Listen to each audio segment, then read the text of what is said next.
Good day, this is the Daily English Language Bulletin for Monday, January the 4th. The Church today venerates the memory of Saint Nikephoros the leper, who was canonized in 2012.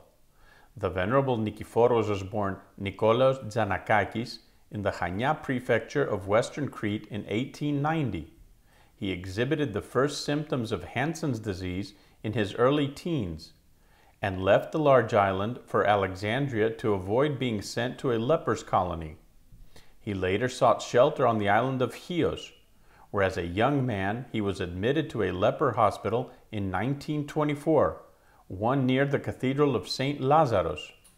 There he met with Father Anthimos Vaianos, who was later canonized as Saint Anthimos. His love and devotion to the Church led him to be tonsured as a monk with the name Nikephoros, with many miracles later attributed to him. In the day's news, a cabinet reshuffle was announced in Greece on Monday, a widely expected political development. The reshuffle was announced by new government spokesman Christos Tarandilis. At the same time, members of the Holy Synod of the Autocephalous Orthodox Church of Greece convened during an extraordinary session on Monday, under the chairmanship of Archbishop of Athens and all Greece, his Beatitude Hieronymos, with the hierarchs later issuing a stern rebuke of last week's disappointing decision by the Greek government to ban the presence of worshippers for Wednesday's Feast of the Theophany, also known as the Epiphany, one of the most significant feast days on the Orthodox Christian calendar.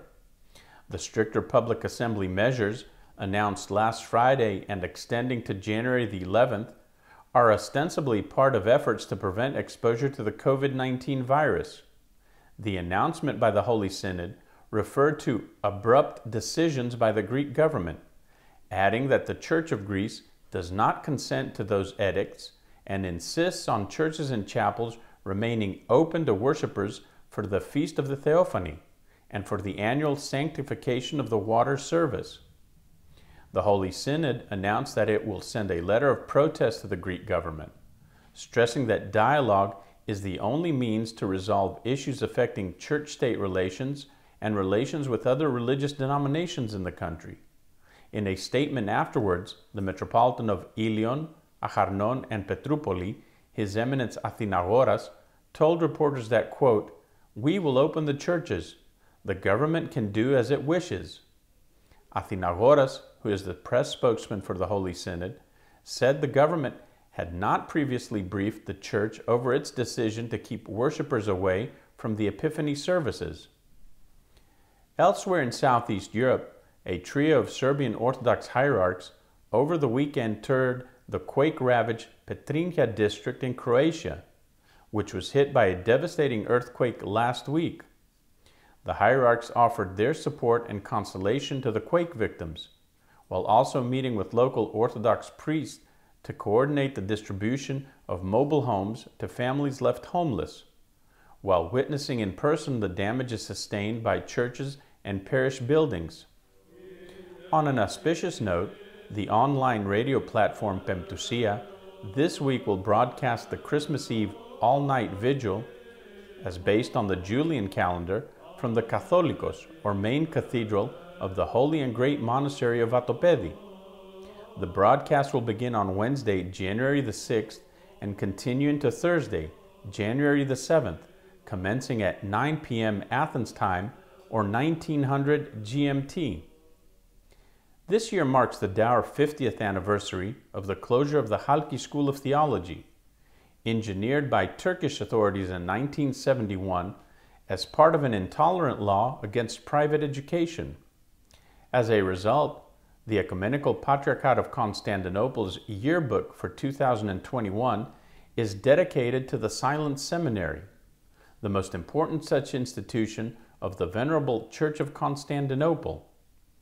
In a related development, the documentary Halki, Between Two Worlds, was posted today on the online platform Pemptousia and the pages of the Orthodoxia news agency.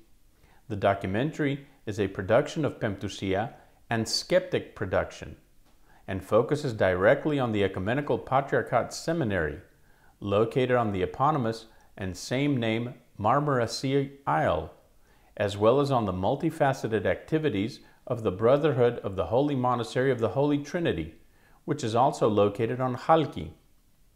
Documentaries, features, and news footage from the archives of the St. Maximus the Greek Institute are posted every day at 9 p.m. Athens time. The audiovisual material includes productions of the Institute and will form the basis of the soon-to-debut Pemptusia web TV channel. Finally, and from another corner of the world, and specifically from the impoverished city of Katanga in the Democratic Republic of the Congo, children of the local Orthodox mission conveyed their thanks to the holy and great monastery of Vatopedi on Mount Athos and to the monastery's abbot, the elder archimandrite Ephrem, for the material support sent by the monastery.